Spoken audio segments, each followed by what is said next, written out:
Hello, this is Lisa Rusczyk. And Donna Murphy. With the podcast, We Are All Psychic. And if you're watching on Spotify or YouTube, as is a video podcast, and we have Rob with us today. Rob, would you like to say hello? Hello, I'm Rob Thomas here. Glad to be a part of this team, including he is the a cats. team today. We're a team today. Yes. There's no I. That's right.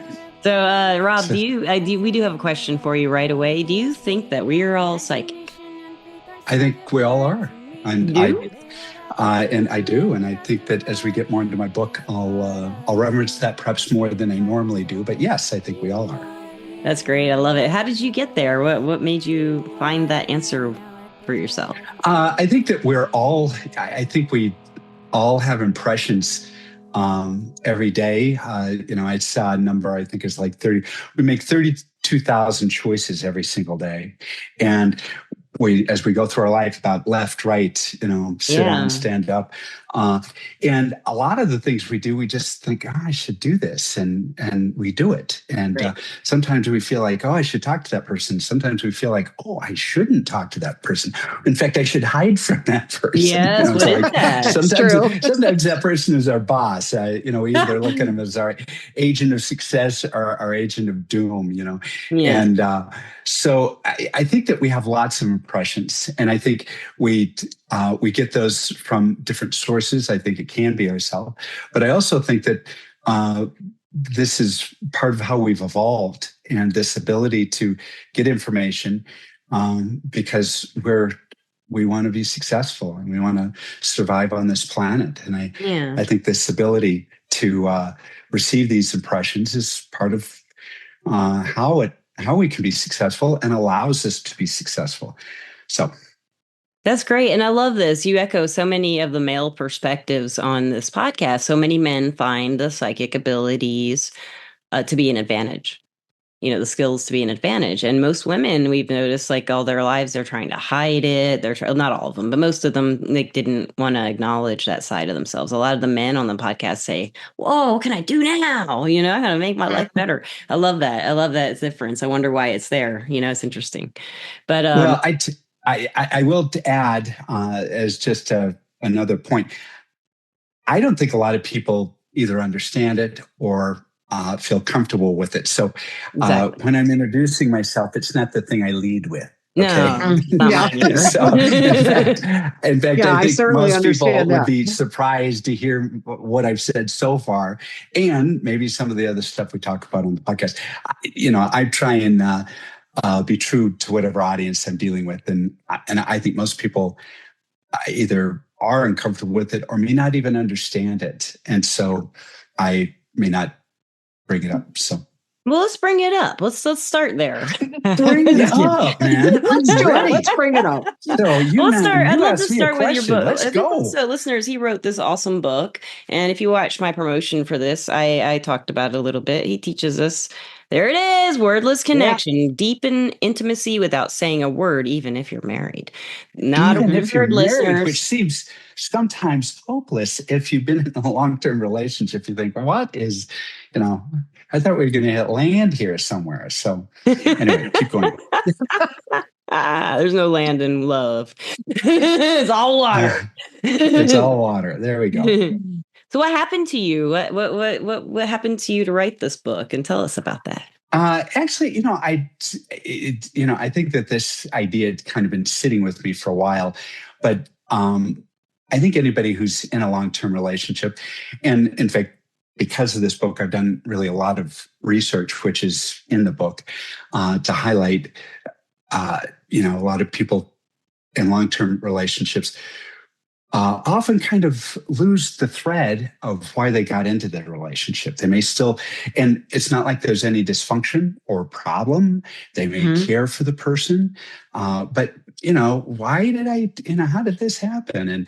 And they may feel a little distant, and often when things are said, even if they're said not necessarily, it's not some big argument, as we often kind of keep those close to our heart.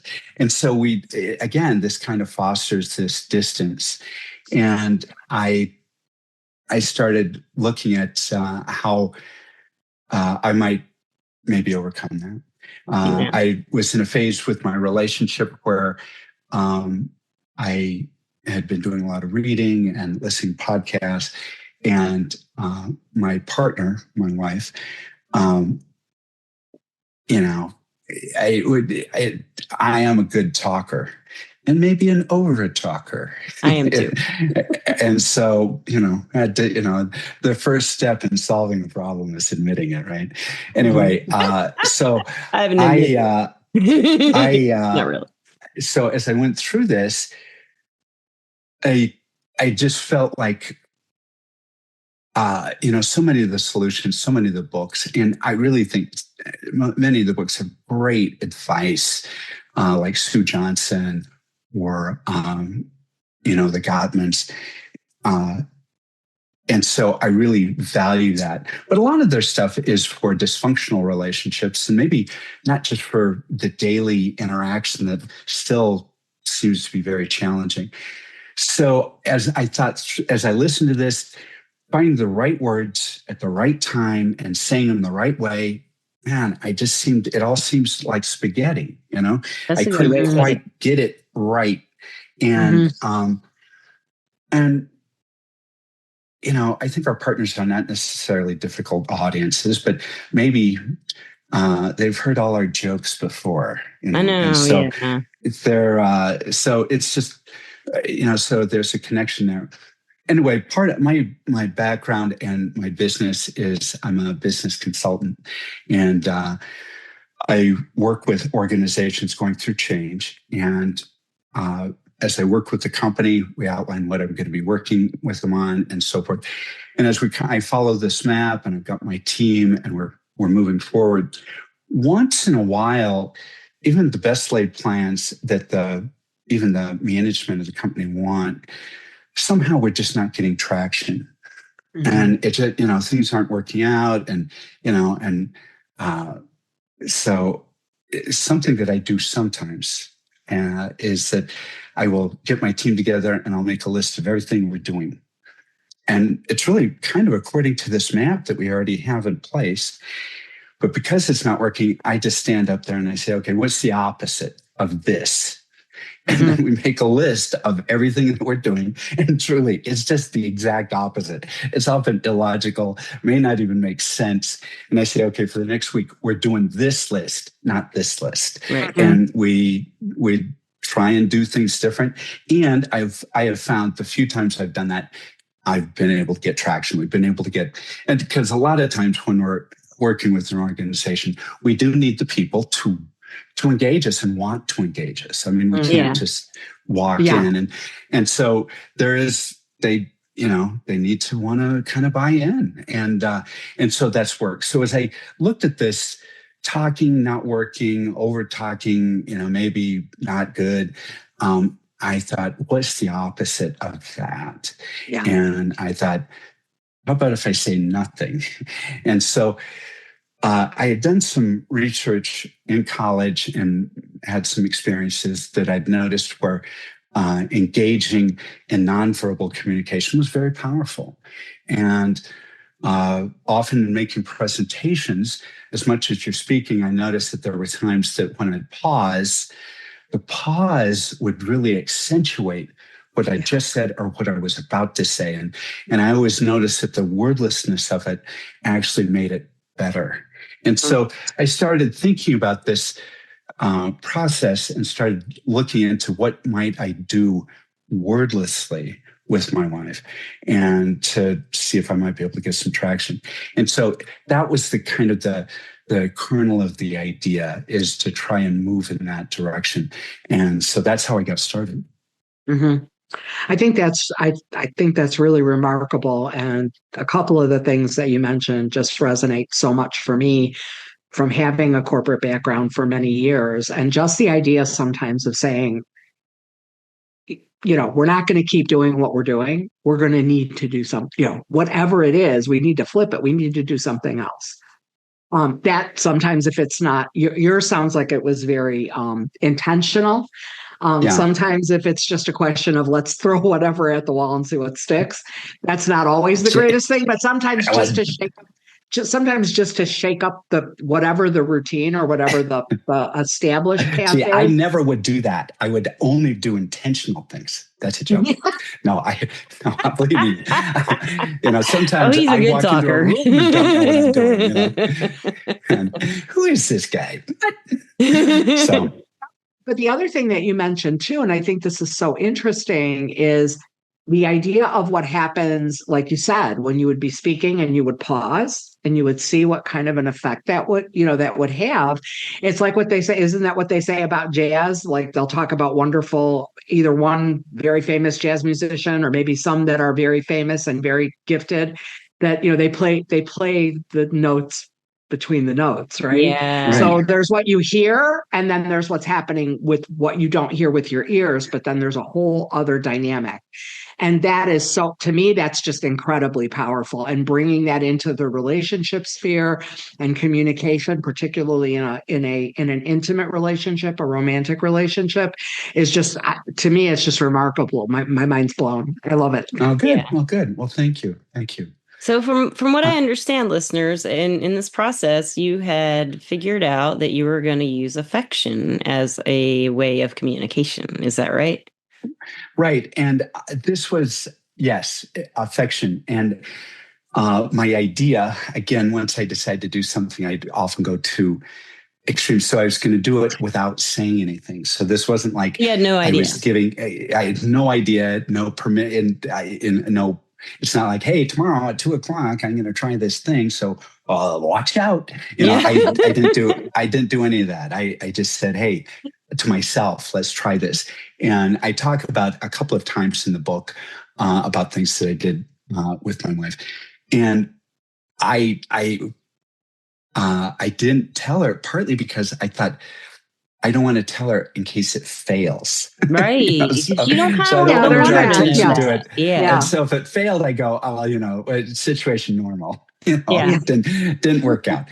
And so I did that, and the non-speaking really worked.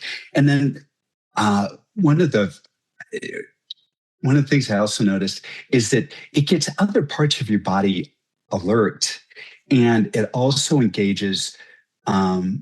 It helps your partner also engage in a way that they, again, since this wasn't planned or they're even aware you're doing anything, it is a little surprising to them that that they're feeling engaged. And again, this is more interaction and warmth that you would find in a relationship. And I'm not saying this couldn't lead into something sexual, but we're just talking about interactions and the daily course of a relationship. And so one of the things I also did is that once I had this experience and I had kind of gone through this myself, I thought that I'd had some really interesting insights. And so I thought there might be something worth sharing.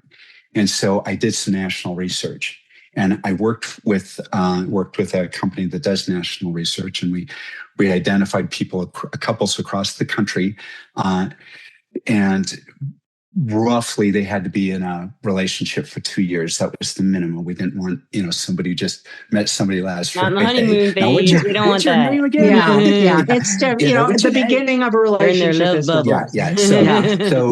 we chose 2 years on, and I really wanted people in all lengths of relationships. I wanted hard to find. Different genders. I wanted different orientations. I really wanted different work. We got blue collar. We got teachers. I got some well-to-do people. I even got this one guy. They all self-volunteered. They chose, we put out the call in different cities, and they chose themselves. But I got actually one drug dealer to participate. He talked about his relationship with his wife, and it was very, very sincere. And and so I thought that was interesting. The point is, I wanted a real good demographic of everybody. And I was really looking to see where it would land. And I actually thought that maybe it would work better with one group than another or whatever. I really didn't know how it would work. Yeah. And One of the things that is interesting, again, in my corporate world, I've done a lot of research on, is this marketing approach going to work, or what's the best sales approach for this product or whatever. And anyway, as I do this, often I'm hoping I can just get 51%. So I get it leaning one way. So I have some idea of if we're winning or losing. And I was looking to see what percentage of any particular demographic liked it or didn't like it. Yeah. Often you have parts of the groups that just don't do it. Even though they say they're going to do it, they don't. Mm-hmm. And I was anticipating this. In fact, I'd already talked to this national research group that I wanted to do a second research. I wanted to do a second set of questions after we saw what didn't work and people didn't want to participate. I was already planning the next round of research. Yeah. Well, the thing that we found that after about a week, this guy called me and he said, you're getting great answers. You're getting really everyone to respond. Anyway, the thing that we ran into is that everybody who signed up participated. And then everybody who participated had something very positive to experience in using these tools. Mm-hmm. And I was really surprised because, again, my experience in just working with those humans, they're random. They're really random. And so I thought, how is that possible? So I think that this gets back to this idea that we're really set up to be in relationships, to live in groups, to make this, as much as it often seems like we can't make any of those things work. Our physical bodies are really set. For us to succeed, we need a relationship, and we need more than one relationship. Yes. And I think that this idea that came through with this research that everyone was being responsive. And you can go look at the questions in the back of the book. That's what I sent out to everybody. Okay. So you can kind of see what that looks like. But I thought that was interesting that everybody responded. That is cool. Everyone cares about wonderful. Their love. Everyone wants their life to be better. And that's a really good angle. Your idea is just brilliant, to have encourage people to start non-language communication, affection, show how you really feel, not punching someone when you're angry necessarily. Maybe just like take their that might be when you want to skip and say, you're crazy. Don't say anything. Just go. Yeah. I was talking to a woman a couple of weeks ago and about this, and I just asked her, does this seem to resonate with you? We were talking about some marketing stuff, and she goes, it really does. In fact, she said, when I got divorced, one of the final conversations that I had with my husband was the fact that we didn't do the daily gardening. And really, this book is about doing daily gardening with your partner. So, and that's part of my view, is that we all have storms in life. We have difficulties. We lose our job. We get a job. And really getting a job can also be mayhem making. Mm-hmm. You have children, don't have children, anything, have a house, lose a house, have a car wreck, sick family member, whatever it is. Those disrupt our relationships as well. And we still need something to help us every day to do, to connect. And that's kind of what this book is about. And this wordless connecting is about. That's great. I know that for me personally, I love I like when I'm I'm not in a relationship now, but when I am, I definitely love the affection and the physical touch. I'm more affectionate than most of my partners have been. But it's great when it comes back to me, but it doesn't usually. That's just my experience. But that's because I don't know why. But I just love to express my feelings that way. I do love to talk like you do too, and sometimes I will over talk. So like for me in particular, for anyone who is like us, who talks a lot, and we kind of want to transition into nonverbal communication, affection with people in general. Because one thing I don't like is going into someone's energy field as a psychic reader, like as being as sensitive as an empathy. I can go in, like hug somebody and I'll feel like everything, like all this weird sensations about them, about me, if I get too close to them. Some people, not everybody, because some people have a lot of protection or they just don't project their energy into me. But so there's the double-edged sword. I really like the affection, but I can also tell if they don't, or I can tell a lot of other things sometimes when I'm touching people. You know, it's kind of weird. Yeah, right. So I'm going to talk about some of these experiments because really I talk about in the book, we talk about 5 experiments, and really the experiments, we call them experiments rather than steps or anything else, because how you experience them and what works for you may be a little different than somebody else. But we want you to try out something and you try one of the experiments. And one of the first experiments that is talked about in the process is a 5-second hug. And the idea with this is that, and again, this is one of the things that we ask the research participants to do, is to go up to their partner, no warning. They could be just in the kitchen or somewhere. I mean, and you go up and without saying a word, you go up and give them a hug and you have it last 5 seconds. I love that. And so and then when you're finished, you can step back. And again, you don't need to say anything. In fact, I kind of feel like there's value in before, during, and after not saying anything. And see, I had all the research participants keep journals. I mean, and so I told them, hey, I need 3 sentences. I was thinking they'd give me like 3 words or something, you know. But man, they'd write stuff, man. They really, relationships. They gave me some really great stuff. Anyway, so they would talk about going in, and several of them talked about that when they did the very first hug, because they hadn't done a 5-second hug. See, we get out of habit in longer term relationships of any intentional touching outside of, you know, we're going on a date or it's a birthday or we're getting ready it's part of foreplay or something. But just daily, that never happens, you know, or it's a peck on the cheek, you know, might be a 1-second hug. But I will tell you, anything short of 5 seconds, you're not going to have this experience. When I think of a 5-second hug, I think like I would get in there around second 4 and just not want to let go. Honestly, if I got maybe 5, I'm not going to want to let go if I last that. And that could work. So one of the things I got back with some of these people is that the first hug they gave, the person would say, "What do you want?" or "What's this about?" Or again, because you know, this is like a river in a desert. And you just smile and say, nothing. And so that would be odd. So I told him to do it 2, you know, choose one of the 5 and do it, say 2 times a day. And anyway, something else that was so curious is that they'd do it again and the person would engage. And then later that day or the next day, almost 100%, the partner, again, they hadn't been told anything was going on and didn't know their partner was doing homework and they were the homework. Their partner would step up and give them a 5-second hug. Yeah. Aww. No permission. I mean, so it became all of a sudden, it wasn't just that they agreed to do this. The partner almost was wanting to do this and looking for permission.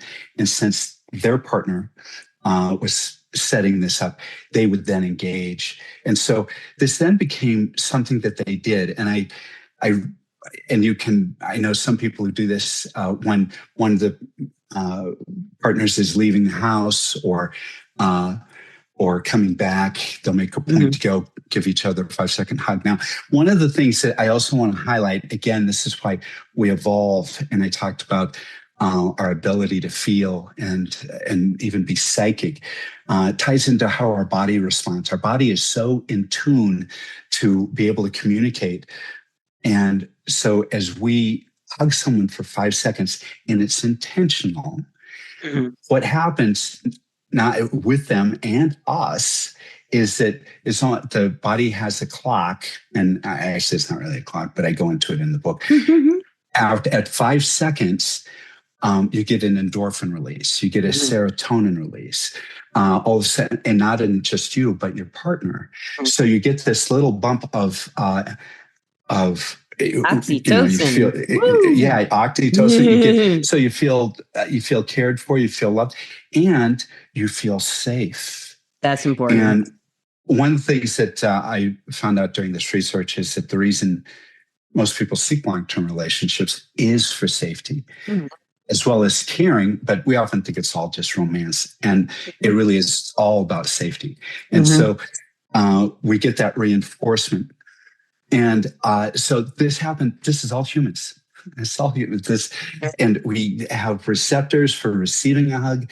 And you can even try this yourself. How you feel, rub your hand on rub the back of your hand with the other hand, and then rub it on the back of the desk. They're different feelings. The body can tell immediately that it's skin on skin. Yeah. And it matters. I mean, because the body knows how important this connection is. And so the body is all set up. It's like there used to be that TV show, The $6 Million Man. Well, a lot of energy and effort went into these bodies to make them so that they could receive this instantaneously. Yeah. And so you do that with a 5-second hug. You can do that with a 5-second kiss. We also, I talk about some nonverbal activities too, because not every. You talked about massage. I think that's great. If both people will give each other massages, then it would be so good. Yeah, I love to give massages, and most people never give them back. That's my experience. But everybody doesn't give them back. But they feel it first or something. But for me, like I said, I'm affectionate, but most of the time I haven't picked very affectionate partners. It's just kind of been unfortunate that way. So, well, we tend to try and strike a balance in our relationship. Maybe that's what I'm doing. Yeah. And so, so part of this too is that we are having our own experience. And one of the things that I noticed with myself, and I also found this in the research and also the journals that I got from these people, is that even if our partner is slow to respond or isn't responding, we still feel elevated. And that was something that was very, very surprising to the participants, is that they leaned in to try and do something for their partner or do something for their relationship.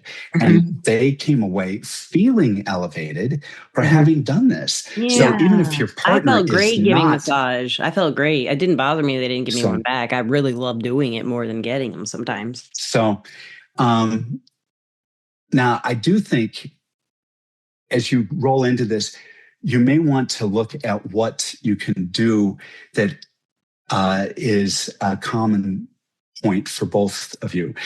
For my wife and I, and again, we still have not discussed this. I don't know why, but when she doesn't want to, she likes it. when we do a 5-second hug, right after that, we do a 5-second kiss. That's not been prearranged. We never discuss it. It just happens. And there are times where we just do a 5-second hug. But most often, it also includes 5-second kiss, which it seems appropriate, natural, but also it's unspoken. And I don't know why. And so I think you need to look for those things where both of you can connect in a way and you understand that it is working. So with these partners who are less interested in engaging, you need to find ways that they can not only receive from you, but they can give to you. And so we've got hand holding. That's something you mentioned in your letter. And hand holding is really special, even in private or in public. And just holding hands. Real. There's something. Our hands have so many nerves, and they feel everything. They're really sensitive. And holding hands, I've always found even kind of like more intimate than a hug sometimes. You feel so much through someone's hands, I think. Right.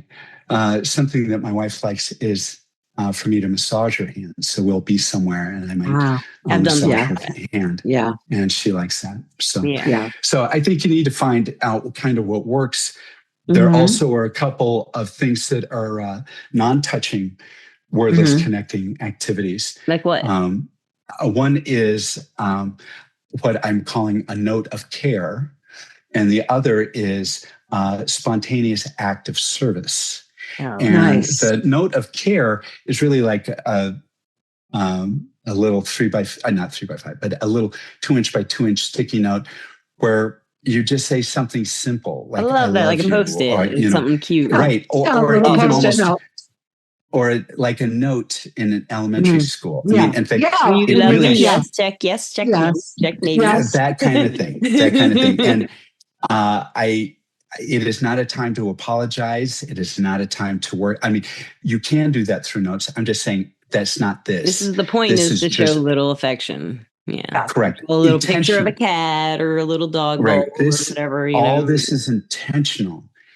Intention also, I have found, again, through the research, intention is power. When you choose, I am leaning into this. I am taking my decision. My right, and I'm taking my being and I'm leaning into this. People feel that. I mean, people feel that, and so you are doing this with intention. So I had a guy I was talking to when I was writing the book, and I was telling him about this thing, and he said, "Oh, my wife just did that, and she left me a note. That was so nice. I had to send her a note back." And I said, "Oh, okay." So anyway, about a month goes by, and then he tells me, "Hey, I did that thing, man. It's just really amazing." I said, "So tell me about it." And what he did is that instead of doing one note, he did about 15 notes, and he put them all over the house, and one in her work office at home, and just in different places. And the thing that was interesting, and she loved it. She loved the discovery. She discovered the hunt. She enjoyed the whole process. Yeah. Again, you don't have to be a poet. You're not writing anything good. In fact, so anyway, the thing that he said he was really surprised at is that after she found them, she left them up. She wanted to find them again and again. That's nice. I think that's an example those. I love that. These notes of care are valuable. Now, the spontaneous act of service, there are a couple of things at play here, and I'm going to tell this story from a man's perspective because I think. If any men are listening, they do. Our YouTube audience is mainly men. I guess that men are more clueless. At least maybe I'm more clueless. And so I think a lot of times men are they want to help, but they don't know how. And, and then just the way society and the way society's working, they feel like they need permission before they help. I heard from this one guy where he and his wife had some kids, and he came home from work early, and his wife was at the end of the hallway picking up a bunch of toys. And so he wanted to help her. So he steps over the laundry that needed folding, and he stepped around the vacuum that needed using, and got to her at the end of the hallway and said, "Hey, I'd like to help. What would you like me to do?" And she just looked at him like, "You're an idiot." Yeah, look, just pick something, And so, and so at that point, anything. We often feel that we, first of all, need permission to do something nice. And secondly, we need them to tell it's okay and that we've got the right thing. But what we've done when we're trying to do something for someone and we do it that way, we've actually added another work assignment to them, which is manage us. And then they have to check the work. And then they have to thank us. And you just do it. I mean, who wants 3 more jobs just to get this done? They often think, I just rather do it myself. Forget it. Yeah, I'll do it myself. Don't help me. Right. Where if somebody just does something, because part of it is to help, part of it is to lighten their load, but what they're trying to do is give something intentional that I care. And this could be not just for family members. I see this all the time with neighbors or distant family members where they're having difficulty. And if you go ask them, how can I help? The natural answer here in the United States is, no, I'm fine. That's right. And I will tell you, the more they say they're fine, more they're not. The less fine they are. Yeah. Why do people do that? Why do we do that? Oh, because we don't know what we want. And again, we feel like this is a pop quiz. I'm having a terrible day. And this person says, how can I help? I have no idea. I can't help myself. I haven't changed my clothes for 3 days. Yeah. So I cannot help myself. And you want me to help you? Help me? I mean, I don't know what to do. Good point. And so I think, like you said, it just feels like another task, and then the mind just says, "No, I don't need the last thing I need is another task." Yeah, right. And so one of the things that I suggest a couple of things. One, just go and do something, and it may be wrong. Okay, but just go do something. Go mow their lawn. Yeah. Pick up if you bake them some cookies. If you're out shopping, pick up get a them few groceries. Dinner by. Just drop dinner by and say, hey, look, you can put this in the refrigerator or the freezer. Yeah. You can that's eat always it tonight. so nice. Yeah, that's helpful. One of the things that I do, because I often think, what would I like someone to do? I like boxed chocolates. I like C's, actually. Okay, there you go. Oh, yes. C's chocolate. So anyway, so what I do is that if someone's having a bad day, or, I'd like to do something, I have no idea, or there isn't a lot of time for me to do something, I go take him a box of C's and I explain that, I want to thank you. I often, particularly if it's a man, I say, I'm giving this to thank you. And I have a reason to thank. Men don't take gifts well or help well. Not from other men. But they'll take a thank you. They will. On anything. They will. Yeah, they deserve it. So I thank them for something, and I say, I hope this makes for a better day. And I'm giving you this because I love chocolate.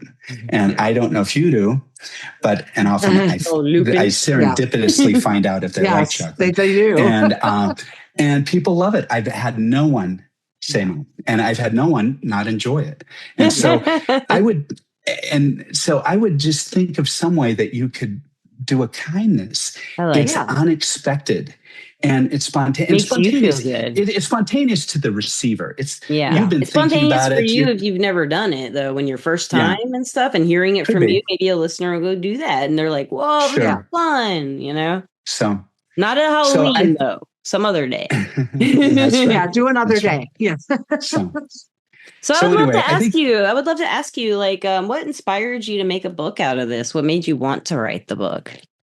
I felt like, well, first of all, in doing research, I put into Google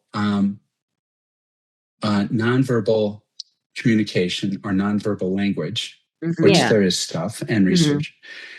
And I put nonverbal language and romance because I was just trying to find this out. There was nothing. There was not an article. There was not a YouTube. Wow, that's remarkable. That is. And I don't do this all the time, but sometimes if I'm trying to find something obscure, I look for a quote from Aristotle. Yeah. Just because he seems to have said something about everything, or people. So you found like a good Aristotle quote? So I thought, well, let's see what Aristotle said about this. Nothing. In fact, I talk about some of this in the book, but this is kind of a newer thing. And the fact that it had not been written about, it had not been focused on, I felt like I'd had a good experience. This research proved it was a good experience. I felt there was an opportunity. And so that's why I wrote the book. That's really great. And you're going to help a lot of people that you already have. Yes. Where can we find the book? Where do you have a website? Where can we find it? Sure. It's wordlessconnection.com. Wordlessconnections.com. Connection and connection, singular. Connection. Wordlessconnection.com, guys. And then it's for sale on Amazon. Amazon. I'll put a link to the American store in there. That'd be great. And that would be put in the book. There are a couple of other things that have. Oh, yeah, we'll get that all straight. Listeners, we'll put in the description all his stuff that he wants you to know about him and links and stuff like that. That'd be great. And all that goodies, all the goodies. And I've just really enjoyed. You're just like a really soft. You have a beautiful voice, by the way. It's so soft. And, thank you. But like most soft voices don't like carry power, but strength. And yours like carries a lot of strength and positive energy in your voice and just peace. You seem to have found a lot of peace in your life through doing this. And I love that. Oh, thank you. And I want to get this book for sure. So, thank you. Yeah. And at this point, I'd also love to thank our sponsor, Everclear. Everclear is an advice app and website where you can get advice from psychics and empaths. So you can get the clarity you need to create the life you deserve. And Donna and I are both advisors on Everclear. And I am under my name, Lisa Rusczyk. And I am under my name, Donna Murphy. So we're easy to find. We love to give advice because we're yes, we do. Good luck. And we love Everclear. So, Rob, we at the end of the show, we like to think of like some kind of advice that you might be able to give our listeners based on what we've talked about. And Donna, can you think of anything? I can think of a few things, but I'm asking if you can think of anything. So I mean, obviously, my recommendation, if I can be so bold, would be to tell people who are interested in this and in bringing this dimension to their relationship to certainly get the book. So there'd be that. But so somebody's just learning about or discovering that they want to make a connection with their partner, either because maybe they feel like they've lost some of that, or because they're going into maybe some new territory at the stage they're in their relationship, where they've tried a lot of talking, especially because I think that's often the default advice. Oh, well, say something, Work say it out, something, talk it say out. something. And if that's like with your business example, if that's not working, to say, okay, you know what, let's do a reset here and just do the opposite of any more talk. So aside from your book, which again, I would highly recommend, what else would you recommend somebody start with? You've shared a lot of great things here. First of all, I want them to move forward with confidence, and that they make a decision to do this. Even the 5-second hug, do it with intention. Because one of the things that people lose track of is that, through eons of time, we've lived in groups. I mean, for like 350,000 years, we've lived in groups, raised families and so forth. And we bring with us, and a side point, we didn't develop the ability to speak a language. I mean, to speak really until about 50,000 years ago. So we spent eons of time raising families, being in groups, hunting, building homes without speaking. And so we develop a whole library of ways to communicate wordlessly.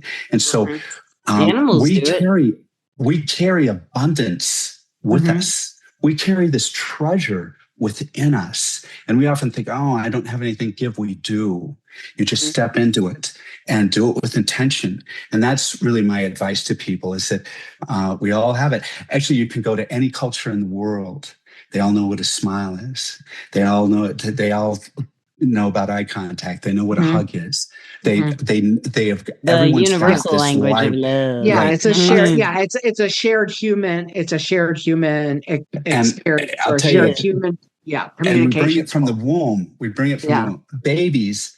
Yeah, they get themselves fed, carried, clothed, because they know when to smile. They know when to cry and smile. Believe me, they've got it all worked out. And they're not saying anything. No. So we do that through our whole life. And so lean into that. This is, again, a treasure that we sometimes overlook, and we feel like we have to be talking all the time. So how can they build connection? That confidence to not feel afraid to touch someone? It's like anything of value or anything that did good in your life. There's some risk. We don't, even trust. You don't trust until after you risk. There is nothing. There is nothing you do in life. It's not just investment or a job or knowing if you can sing or do anything. Or riding a bike. I remember the first time I actually rode a bike and didn't tip over. Yeah. I mean, that's very fresh in my mind. And, but that, believe me, that took a lot of risk riding that bike. Yeah. And so you have to risk just a little, step into it. But I will assure you, one of the things I got from the journal writing, like with this hug, your partner is waiting for it. You may not think they are. You think, oh, they're a humbug. No, they're not going to take it. They'll never do it. And they're just, so try it, lean into it, be intentional. The body will take over. I mean, just try it, experiment with it. You'll be good at it. We're already good at it. Okay. Yeah. We learned as babies. I Yes, love thank that. you. That's so yes. great. Rob, this has been great time, great advice. You're a wonderful speaker. I didn't even talk much, and I usually run my mouth, but I sat back and I was quiet and I listened because it was the old point. Thank you for this Um, podcast Yeah, episode. This has been really this has great. just been really, really eye-opening experience. Really cool. Very inspiring, very motivating. I Very. really thank feel you. like our audience is going to love this. And just thank you so much for sharing this with us. It's been a All real right. pleasure. And I hope you'll come back and visit with us Hey, again sometime I'd soon. love that. Anytime you want to I call would me, love that. and Yeah. as things move along, I'll reach out to you as well. Okay. You And guys have a good day. whoa, Thank whoa, you whoa, for a whoa, great whoa. time. Wait a minute. Wait a minute. We All have right. one One last more question. This is One the more question we ask question. everybody at the end of the podcast. Do you love our podcast listeners and watchers? Do you love them? Do you love I them? do love them. He I loves do. you. He loves you, And we listeners. love them He loves too. you, Oh, watchers. We love you Yeah. too. Donna said it. And listeners and watchers, wherever you may be, have a great time. Go check his book out, Rob's book out, and just say hi to Donna. Just say hey, Donna. Just say it out loud, hey, and Donna. maybe not out Hey, loud. Maybe say it in your heart and send it to her. yeah. Just like It's a on its way, energetic, Donna. And the same non-verbal. to you, Lisa. And the same is on its way back to you. Hey, Rob. I Thank love you. you all. Okay, listeners, have a great time. We love you. Thank you. Thank you. We'll see you all All again right. soon. All right. Bye-bye. Bye.